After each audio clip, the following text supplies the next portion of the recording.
أعوذ بالله من الشيطان الرجيم. بسم الله الرحمن الرحيم. يا بني إسرائيل اذكروا نعمتي التي أنعمت عليكم وأني فضلتكم على العالمين. واتقوا يوما لا تجزي نفس عن نفس شيئا ولا يقبل منها عدل ولا تنفعها شفاعة ولا هم ينصرون. وإذ ابتلى إبراهيم ربه بكلمات فأتمهن قال إني جاعلك للناس إماما قال ومن ذريتي قال لا ينال عهد الظالمين إلى آخر الآيات.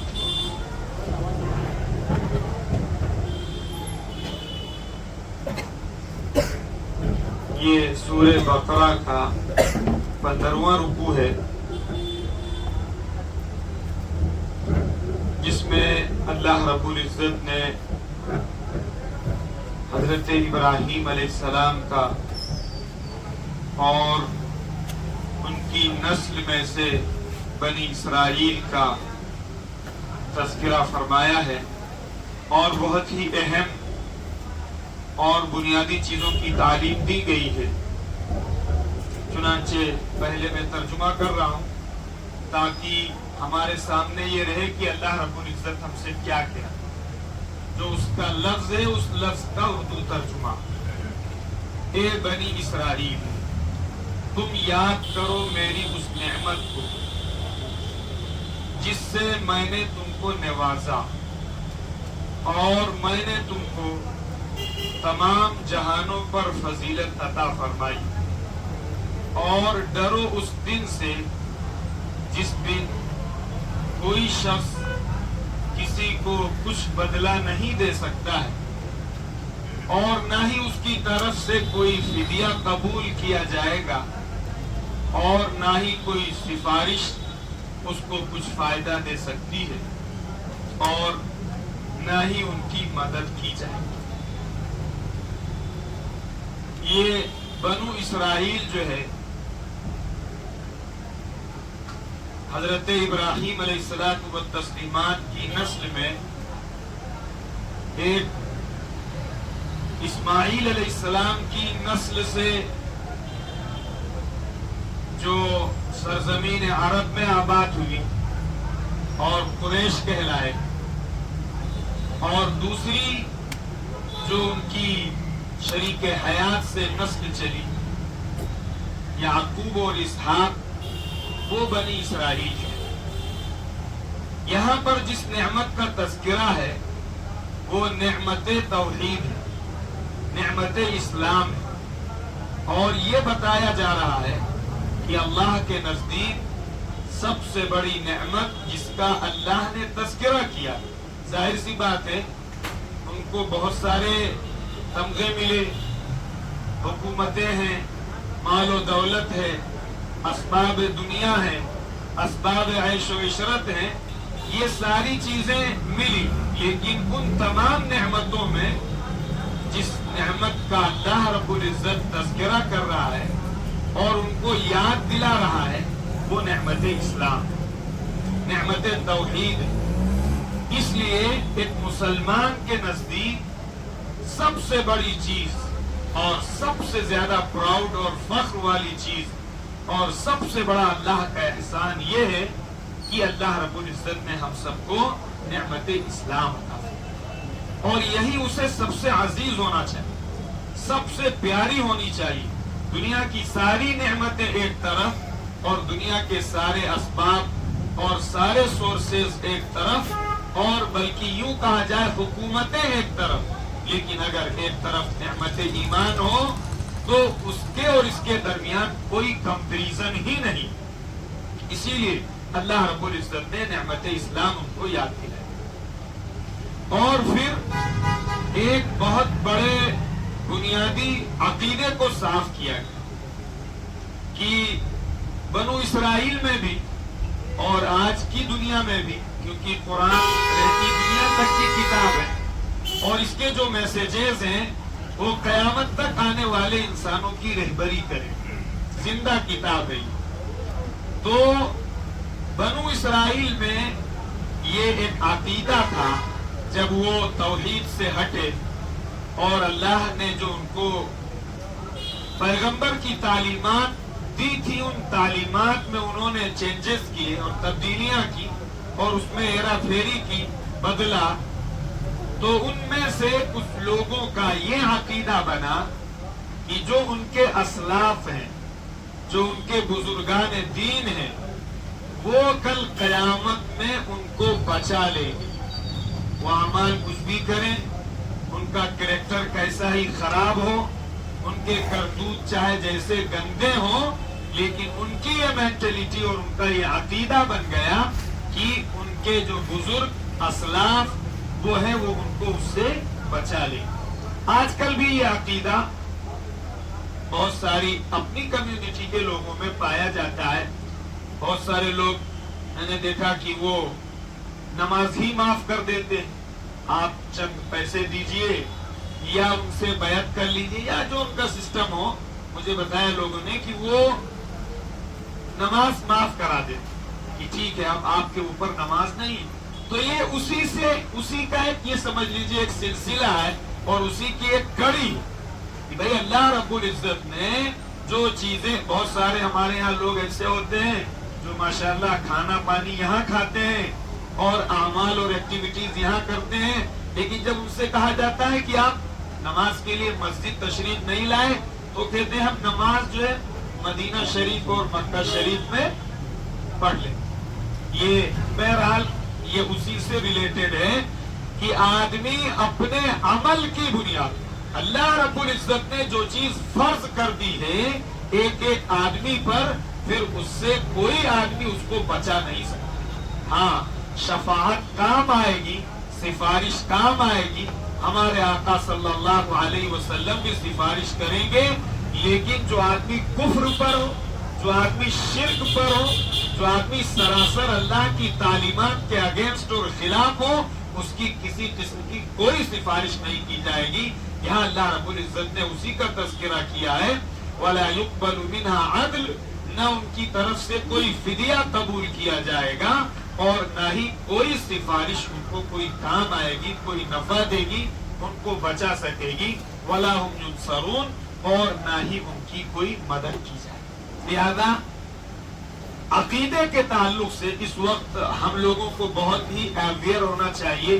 بہت سارے ایسے شرکیہ کلمات اور کفریہ کلمات سلیبس کے اندر داخل کیے جا رہے ہیں، پریئر میں داخل کیے جا رہے ہیں.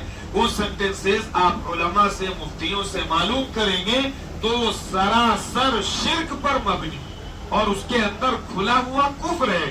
ایک مسلمان اس کو اپنی زبان سے نہیں دوہرا سکتا ہے، اس کے دوہرا دینے کے بعد پھر اسے کلمہ پھر سے پڑھنا پڑے گا اور اس سے پھر ہمارے بچوں میں، ہماری کمیونٹی کے اندر شرک کی جو ایک نفرت ہونی چاہیے، اس سے جو ایک بیزاری ہونا چاہیے. فرمایا آدمی کو جس طرح آگ میں ڈال دیے جانے سے وہ تکلیف اور کوفت ہوتی ہے، آدمی اس سے اپنے آپ کو بچانے کی کوشش کرتا ہے، ایسے ہی ایک مسلمان کو شرک سے بھی بچانے کی اپنے آپ کو بہت کوشش کرنا چاہیے اور بچنا چاہیے. تو بہرحال زیادہ ڈیٹیل تو نہیں کی جا سکتی ہے، لیکن یہ بات اتنی کہی جا سکتی ہے کہ مسلمان عقیدہ معلوم کرے کہ ایک سچا صحیح قرآن و حدیث سے ثابت عقیدہ کیا ہے اور اس عقیدے کے مطابق خود اپنے آپ کو بھی پروان چڑھائے اور اپنی نسل اور اپنی اولاد کو پروان چڑھائے. وَإِذِ ابْتَلَىٰ إِبْرَاهِيمَ رَبُّهُ بِكَلِمَاتٍ، اور یاد کیجئے اس وقت کو جبکہ ابراہیم علیہ السلام کو ان کے پروردگار نے چند امتحانات سے گزارا اور اس میں ان کو مبتلا کیا. فَأَتَمَّهُنَّ، تو انہوں نے وہ تمام امتحانات میں کامیابی حاصل کی اور وہ سارے کے سارے امتحان میں کمال کے ساتھ کامیابی کے ساتھ گزر گئے۔ ابراہیم علیہ السلام کی جو زندگی ہے وہ پوری زندگی قربانیوں سے بھری ہوئی، شروع سے لے کے آخر تک زبردست قربانیاں دی ہیں، اپنی تمام محبوب ترین چیزوں کی قربانیاں دی ہیں۔ آدمی اس سے اندازہ لگا سکتا ہے، جیسے ابھی جو مہینہ چل رہا ہے اس میں ہم لوگوں نے قربانی پیش کی ہے، اصلاً وہ قربانی ابراہیم علیہ السلام نے اپنی اولاد کی پیش کی۔ ہماری اپنی اولاد کو اگر کوئی تکلیف ہو جائے، کوئی غضب پہنچ جائے، کوئی درد اور دکھ ہو جائے تو آدمی کس طرح بے چین ہو۔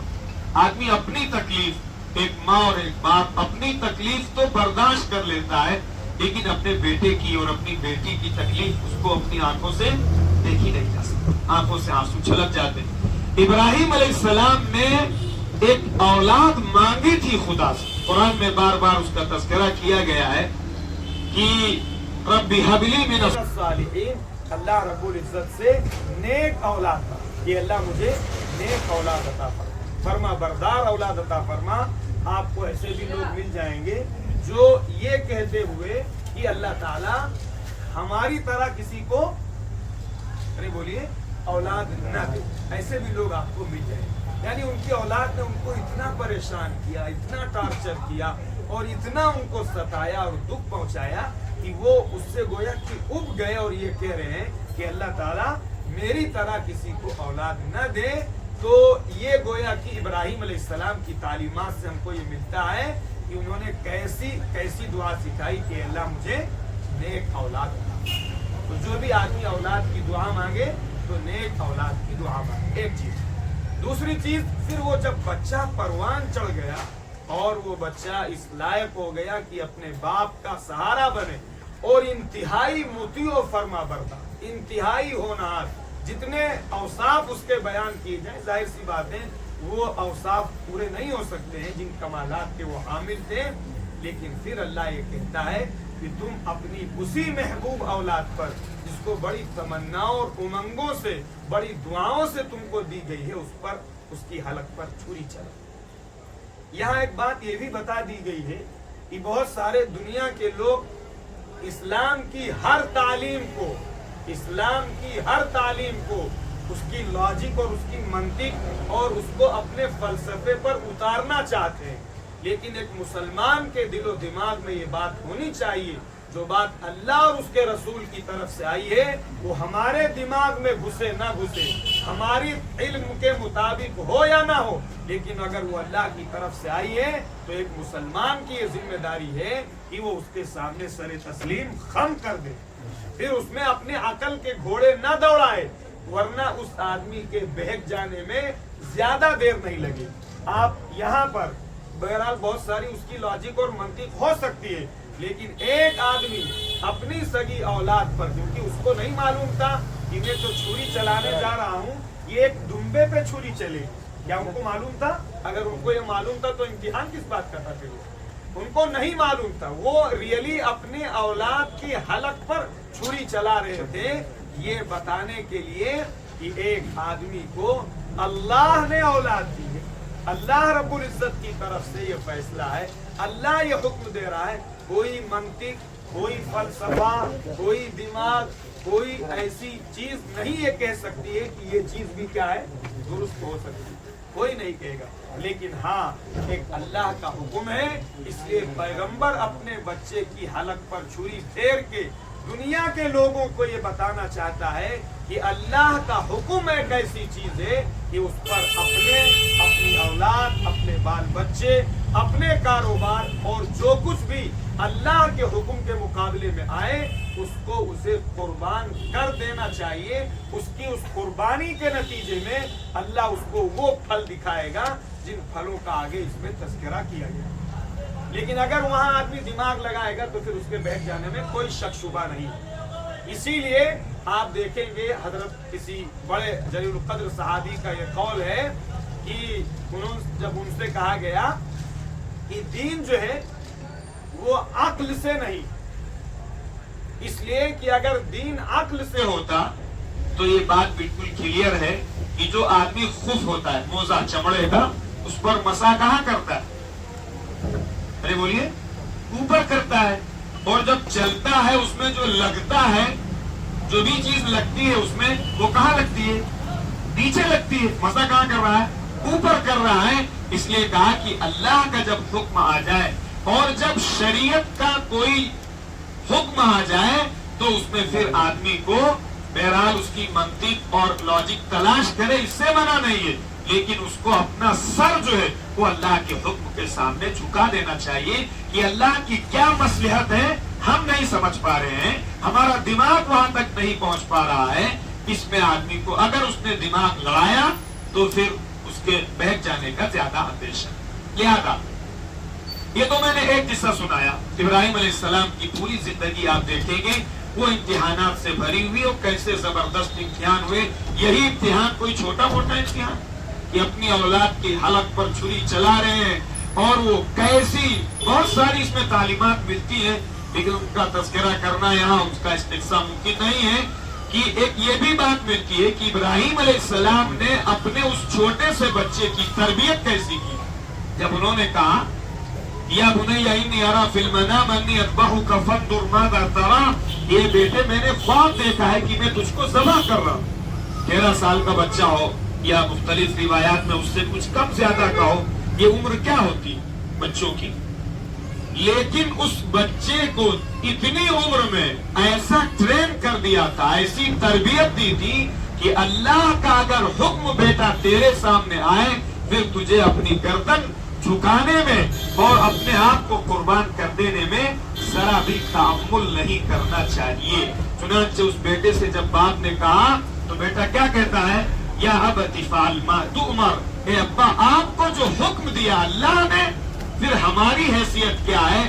آپ چھری چلائیے، ستجدنی انشاءاللہ من الصابرین. ایک باپ، ایک بیٹا ننھا اپنے باپ سے کہہ رہا ہے کہ ابا قریب آپ مجھے صبر کرنے والوں میں سے پائیں. یہ بھی نہیں کہا کہ صابر پائیں گے، کہ ہو سکتا ہے اللہ تعالیٰ میری اس قربانی کو اور آپ کی اس قربانی کو قبول فرما کے ہمیں صبر والوں میں سے لکھ دے. میرے عزیز و بزرگوں دوستوں، یہ ہمیں اس وقت سوچنا چاہیے، کیا ہم نے اپنے بچوں کے عقیدہ اور فیض اور ایمان اور اپنے بچوں کے اندر اللہ اور اس کے رسول کی محبت اتنی پیدا کی ہے کہ اگر کوئی ایسا مرحلہ آ جائے کہ ہمارے بچے کو بھوکا رہنا پڑے، ہمارے بچے کو فاقہ کرنا پڑے، ہمارے بچے کو بہت ساری پریشانیوں کا سامنا کرنا پڑے، یا ہمارے بچے کو آخرکار اپنی جان کا نذرانہ پیش کرنا پڑے، تو کیا ہمارا بچہ جان کا نذرانہ پیش کرے گا، فاقے برداشت کرے گا، یا ایمان کا سودا کرے گا؟ یہ ہر باپ کے لیے اپنے گریبان میں منہ ڈال کر دیکھنے کی ضرورت ہے. آیا میں نے اپنے بچے کو اس طرح پروان چڑھایا ہے، یا اس طرح پروان چڑھانے کے لیے کیا کوشش کی؟ آگے فرمایا انی جاعلک للناس اماما. جب آدمی امتحان میں کامیاب ہو جاتا ہے، اللہ کے حکم پر جمع رہتا ہے، حالات آتے ہیں، مشکلات آتی ہیں، پریشانیاں آتی ہیں، لوگ جملے کستے ہیں، لیکن وہ آدمی پھر اپنے مشن میں اور اپنے کام میں جمع رہتا ہے. فرمایا انی جاعلک للناس اماما، تو پھر اللہ رب العزت اس کو دین کی سرداری اور اللہ رب العزت اس کو لوگوں کے لیے بطور امام کے قبول کرتا ہے اور اسے اللہ کی طرف سے نوازا جاتا ہے. ابراہیم علیہ الصلوۃ والتسلیمات کو جو لوگوں کے لیے امام بنایا گیا، ان کی اس امامت کا تذکرہ توریت میں بھی مذکور ہے، انجیل میں بھی مذکور ہے، اور قرآن مقدس میں بھی اللہ رب العزت نے فرمایا ان کی ان قربانیوں کے ان امتحانات میں کامیاب ہونے کے نتیجے میں، اللہ کے ہر حکم کو پورا کر دینے کے نتیجے میں اللہ نے انہیں امام مقرر کیا. یہ قاعدہ اللہ رب العزت کا ہے کہ جو بندہ اللہ کے احکامات کو پورا کرتا رہے گا اور اللہ کے امتحان میں کبھی دشواری ہے، کبھی پریشانی ہے، کبھی فاقہ ہے، کبھی بھوک ہے، کبھی اور کوئی مصیبت اور پریشانی ہے، جب آدمی ان مصیبتوں میں پریشانیوں میں اللہ کا صابر بندہ بن کر رہے گا، اللہ کے حکموں پہ ڈٹا اور جمع رہے گا، اللہ کی شریعت کو نہیں توڑے گا، نہ اللہ کے حکم کو توڑے گا، تو اللہ تعالیٰ اسے پھر امامت کے منصب پر فائز فرمائے. قال ومن ذریتی، ابراہیم علیہ السلام نے جب دیکھا کہ اللہ رب العزت یہ کہہ رہا ہے کہ میں تم کو لوگوں کے لیے امام بنا دوں گا، تو ابراہیم علیہ السلام کو پھر یہ شوق اور یہ جذبہ پیدا ہوا کہ میری ذریت کے لیے بھی اللہ یہ فیصلہ فرما دے. لیکن آگے اللہ رب العزت نے فرمایا قال لا ینال عہد الظالمین، یہ منصب امامت اور یہ منصب سرداری دین اور شریعت کے اندر اللہ رب العزت نے فرمایا کہ یہ ظالم لوگوں کو نہیں دے. ہاں، آپ کی نسل میں جو لوگ ہوں گے اور وہ ایمان پر ہوں گے، اعمال پر ہوں گے، اللہ کے حکموں کی بجا آوری پر ہوں گے، اللہ رب العزت ان کو یہ امامت کا منصب عطا فرمائے گا. لیکن جو ظالم ہوں گے اللہ تعالیٰ ان کو یہ منصب عطا نہیں فرمائے گا، چاہے وہ آپ کی نسل کے ہی کیوں نہ ہو.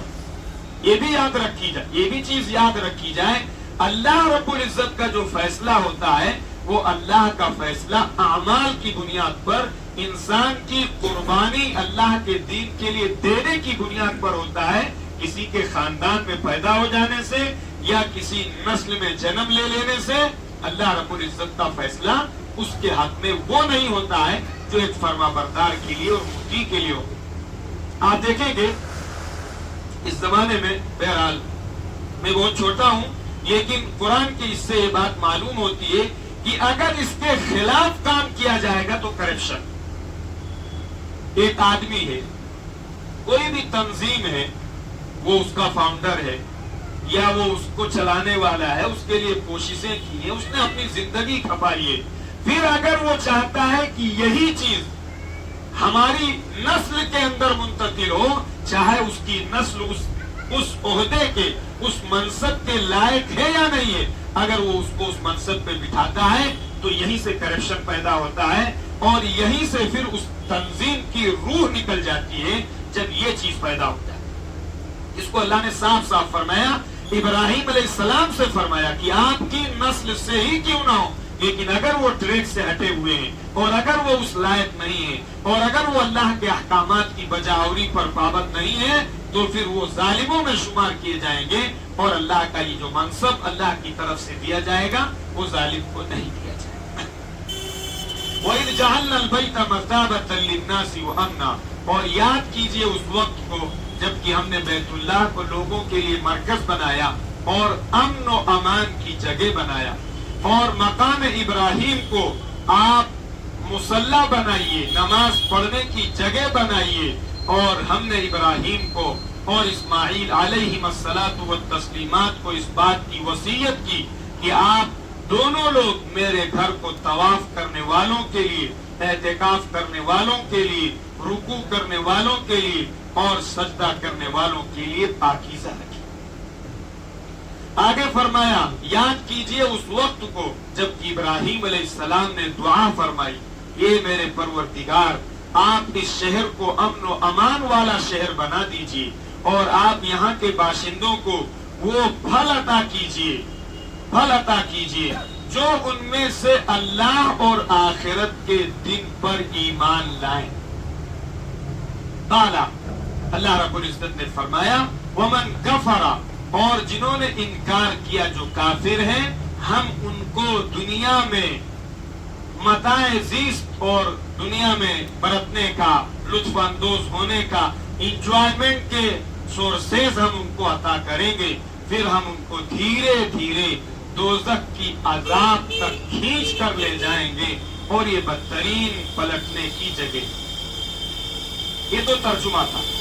یہاں ابراہیم علیہ السلام نے جب قربانی دی، قربانی دینے کے بعد دعا قبول ہوتی، عبادت کے بعد دعا قبول ہوتی.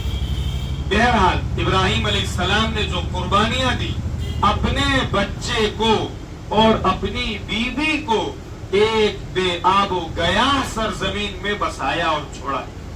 آج جس کو ہم صفا اور مروہ کہتے ہیں، آج بھی اگر آپ جائیں گے تو وہاں جو پتھر ہے اس پتھر میں پیروں کے انجرڈ ہونے سے بچنے کے لیے اس پہ کیمیکل لگا ہوا ہے. جو لوگ گئے ہوں گے دیکھا ہوگا صفا اور مروہ اس زمانے میں نہ وہاں کوئی آدم تھا، نہ کوئی آدم ذات تھا، نہ کوئی چڑیا، نہ کوئی پرندہ، نہ کوئی پانی، نہ کوئی کھانا، کسی قسم کا کوئی بندوبست نہیں تھا۔ ابراہیم علیہ السلام نے اپنے ایک معصوم بچے کو یعنی اسماعیل علیہ السلام کو اور ان کی ماں اپنی بیوی ہاجر علیہ السلام کو اس جگہ پہ چھوڑا تھا جہاں گویا کہ وہ موت کا منہ تھا، جہاں اندھیرا ہو، نہ کوئی روشنی ہو، نہ کوئی چراغ ہو، نہ پانی کا کوئی نل ہو، نہ کوئی کنواں ہو، نہ کوئی سسٹم ہو، نہ کوئی آبادی ہو۔ اس پہاڑ کے بیچ میں ان کو چھوڑ کر گئے۔ دنیا کی عقل کیا اسے ایکسپٹ کرے، قبول کرے؟ لیکن اللہ کا حکم، پھر آپ دیکھیے جب ابراہیم علیہ السلام چلنے لگے تو انہوں نے اللہ سے دعا مانگی۔ کیا دعا مانگی؟ فرمایا تھا اے اللہ آپ اس شہر کو امن و امان والا بنا دیجیے۔ آپ دیکھیں گے جا کے وہاں ایسا امن و امان ہے، ایسا امن و امان کہ اگر کوئی آدمی کتنا بھی بڑا جرم کیے ہوئے ہے اور وہ اس گھر کے اندر داخل ہو جاتا ہے تو اس گھر میں اسے سزا نہیں دی جا سکتی۔ اور غارت، چوری، ڈکیتی، بےایمانی، اس طرح کی چیزیں جب آپ وہاں جا کے دیکھیں گے تو دور دور تک آپ کو نظر نہیں آئے۔ یہ اس ابراہیم علیہ السلام کی دعا کا نتیجہ ہے جو انہوں نے اپنے اللہ سے مانگا تھا قربانی دینے کی۔ اور پھر کہا تھا، اب ظاہر سی بات ہے ابراہیم علیہ السلام دیکھ رہے تھے یہاں کچھ نہیں ہے، اور پھر کیا کہہ رہے ہیں کہ اللہ یہاں پھل اور فروٹ کا انتظام فرمائے۔ آپ چلے جائیے وہاں، کسی موسم میں چلے جائیے، جب سردی ہوتی ہے یہاں آم کا کوئی وجود نہیں ہوتا ہے، آپ کو وہاں بہترین قسم کا آم ملے گا، بہترین قسم کے ساز و سامان جو اپنے ملک میں پیدا ہوتے ہیں لیکن وہ سب ایکسپورٹ ہوتے ہیں۔ یہاں جو اس کا وہ والا حصہ رہتا ہے اچھا بھی رہتا ہے، لیکن زیادہ تر جو کریم چیزیں ہوتی ہیں دنیا کے تمام ملکوں کی، وہ سب کی سب وہیں کھینچ کر خدا پہنچاتا ہے۔ یہ اس ابراہیم علیہ السلام کی دعا کا نتیجہ ہے جو انہوں نے مانگی تھی، جہاں پانی اور کھانا تک کوئی کسی قسم کا کوئی بندوبست نہیں۔ جب ابراہیم علیہ السلام کو اوپر یہ کہا گیا، جب انہوں نے کہا کہ میری نسل کو بھی امامت کا منصب دے دیجئے اللہ، تو اللہ رب العزت نے پھر کہہ دیا کہ ظالم کو نہیں ملے، نافرمان کو نہیں ملے گا۔ جب ابراہیم علیہ السلام نے یہاں دعا مانگی، کہ دیکھیے ادھر اللہ نے یہ حکم دیا، ادھر ابراہیم علیہ السلام و تسلیم نے اس دعا میں پھر جب دعا مانگی کہ اللہ پھل اور فروٹ یہاں والوں کو دیجئے، تو کافروں کو کیا کر دیا؟ نکال دیا، کافروں کو نکال دیا اور کہا کہ جو ایمان لائے ہیں انہی کو آپ دیجئے۔ لیکن اللہ رب العزت نے کہا کہ نہیں، دنیا میں جو کافر ہیں اللہ تعالیٰ دنیاوی زندگی میں ان کو بھی دے گا۔ اس سے یہ بات سمجھ لینی چاہیے ہر آدمی کو کہ اگر کسی کے پاس اسباب دنیا ہے، مال و دولت ہے، پیسے ہیں، گاڑیاں ہیں، بڑھیا بنگلہ ہے، تو آدمی کو یہ نہیں سمجھنا چاہیے کہ اللہ اس سے راضی ہے۔ یہ دماغ میں نہیں آنا چاہیے، ورنہ قارون سے بڑا کوئی مالدار نہیں رہا ہوگا۔ قارون پھر سب سے بڑا کامیاب انسان ہونا چاہیے اور اللہ کا سب سے زیادہ برگزیدہ بندہ ہونا چاہیے کہ اللہ نے اس کو بہت دیا ہے۔ یہ بات کہ مال و دولت اور اسباب دنیا جو اللہ کی طرف سے دیا جاتا ہے وہ اطمینان کے لیے نہیں ہے، وہ آزمائش اور امتحان کے لیے۔ جیسے لوگ جب بڑا شاپنگ سینٹر کھول لیتے ہیں یا کوئی بڑھیا بلڈنگ بنواتے ہیں تو اس پہ لکھتے ہیں ہاذا، ارے آگے آپ لوگ پڑھ دیجیے، ہاذا من فضل ربی، اچھی بات ہے، یہ میرے رب کا فضل ہے، اس میں کوئی شک نہیں، لیکن اس کی آگے والی آیت بھی پڑھنا چاہیے۔ اس کے آگے اللہ کیا کہہ رہا؟ لیبلونی اشکر ام اکفر، یہ تم کو اس لیے دیا گیا ہے تاکہ اللہ تم کو آزمائے کہ تم شکر گزاری کرتے ہو یا پھر مال و دولت کو پا کے اللہ اور اس کی شریعت کو بھول جاتے ہو اور اپنے جو تمہارے اپنے رشتہ دار ہیں آدمی بہت بار ایسا ہوتا ہے کہ آدمی کے پاس جب پیسہ آ جاتا ہے، دولت آ جاتی ہے، تو وہ اللہ کو اور شریعت کو سمجھتا ہے کہ میں ان تمام چیزوں سے، اللہ معاف فرمائے، اللہ نہ کرے کوئی ایسا ہو، وہ اپنے آپ کو ان چیزوں سے بالا تر سمجھنے لگتا ہے۔ یہاں تک کہ دیکھا ہوگا، یہ تو ایکسپیرینس سب کو ہوتا ہے، دیکھا ہوگا کہ بہت سارے لوگ اپنے رشتہ دار کو رشتہ دار کہنا بھول جاتے ہیں۔ صاحب یہ جھوپڑی میں رہتا ہے، اگر میں کہہ دوں گا کہ یہ ہمارا کزن ہے یا ہمارے چچا ہے یا ہمارے پھوپھا ہے، تو وہ سمجھتا ہے کہ میری کیا ہو جائے گی، انسلٹ ہو جائے۔ یہ کوئی کرائیٹیریا ہی نہیں ہے کہ اللہ رب العزت کے یہاں کہ اللہ نے جسے مال دے دیا، دولت دے دی، پیسے دے دیے، تو اللہ رب العزت کی طرف سے اس کا بڑا اعزاز اور انعام اور اللہ کی طرف سے اس پر نوازشات ہیں۔ یہ دھوکہ ہے، آدمی کو یہ دماغ سے نکال دینا چاہیے۔ بلکہ ہاں، جو آدمی اللہ کی شریعت پر ہے، اللہ کے احکامات پر ہے، تواضع کے ساتھ، کہ تواضع کا مطلب اپنے آپ کو جھکائے ہوئے اور اپنے آپ کو کچھ نہیں سمجھتا ہے اور اپنے اللہ کے احکامات کو پورا کرتا ہے اور تمام قسم کی اللہ کی منع کردہ چیزوں سے بچتا ہے، یہ سمجھا جائے گا کہ یہ آدمی ریسپیکٹڈ ہے، یہ آدمی عزت کے قابل ہے۔ مال و دولت کا جہاں تک مسئلہ ہے تو میں نے بتایا کہ ھذا من فضل ربی لیبلونی ااشکر ام اکفر۔ مال و دولت اور نعمتوں کا مل جانا یہ اطمینان کے لیے نہیں ہے کہ اللہ ہم سے راضی ہے ورنہ اللہ ہم کو کاہے دیتا، ایسا مسئلہ نہیں۔ مال و دولت امتحان کے لیے ہے، آزمائش کے لیے۔ تو اللہ نے یہ بات فرمائی کہ جو کافر ہیں دنیا میں ان کو بھی دوں گا، ساز و سامان دوں گا، اسباب دوں گا، دلیل فرمایا دنیاوی زندگی میں۔ پھر آگے فرمایا ثم اضطرہ الی عذاب النار، پھر میں ان کو دھیرے دھیرے کھینچ کر دوزخ کی عذاب تک پہنچا دوں گا۔ دوزخ کا عذاب، اس کا تذکرہ قرآن کی متعدد آیات میں آیا ہے جو انسان کے رونگٹے کھڑا کرے۔ ایک آدمی کل قیامت میں جب اللہ سے پانی مانگے گا، پانی پانی پانی، سالوں سال پانی مانگتا رہے گا، وَإِنْ يَسْتَغِيثُوا يُغَاثُوا بِمَاءٍ كَالْمُهْلِ يَشْوِي الْوُجُوهَ بِئْسَ الشَّرَابُ وَسَاءَتْ مُرْتَفَقًا۔